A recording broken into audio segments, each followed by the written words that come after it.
Hello and welcome to Policy Watch, a weekly briefing of the top policy updates. I am Kamal Madishetty and this is brought to you by Vision India Foundation. So a huge week in terms of policy. The budget along with the economic survey was presented in the parliament this week. So we will be covering both the budget as well as the economic survey in a separate video. So in this video we will look at the other top policy decisions of the government. So let us begin.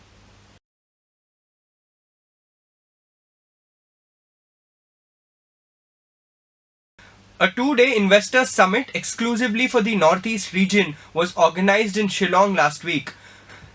The first of its kind summit was organized by the Ministry of Textiles in association with the Ministry for the Development of Northeast region, the Ministry of Donor, as well as industry associations such as FICCI and CII. The main focus of the summit was manufacturing of textiles and allied sectors. India Post has received the Payments Bank license from the RBI to start rolling out commercial banking operations. Payment banks are non-full service banks whose main objective is financial inclusion. They have to use the word payment bank in their name so as to distinguish themselves from other normal banks.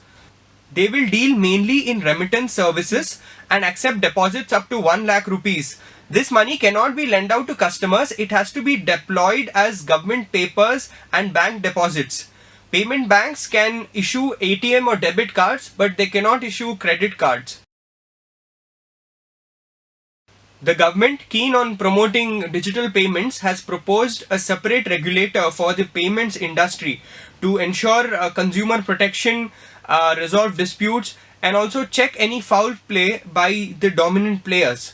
The Finance Minister has called for an overhaul of the Payment and Settlements Act 2007 to set up the Payments Regulatory Board.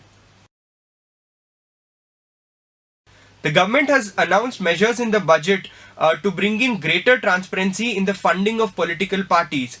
These include capping cash funding by single anonymous donor to 2,000 rupees, which is 1/10 the current limit. The government has also proposed electoral bonds, which are likely to reveal the identity of the donor but will keep the name of the party hidden.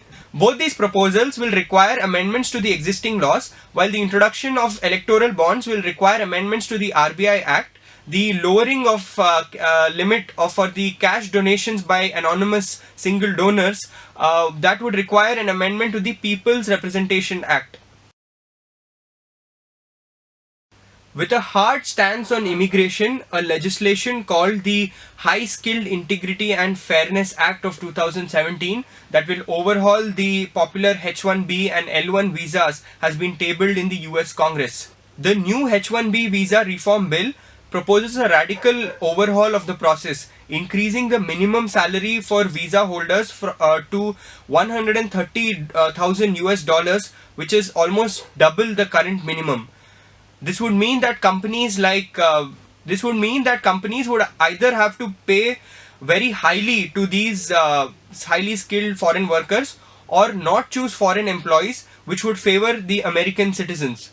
Some of the worst hit companies by this reform bill would be Indian companies such as Infosys, TCS and Wipro, and also US companies like Apple, Facebook or Google, which use the H-1B visa to fill positions which cannot be filled by American workers. That's it for this week. Thanks for watching. See you next time.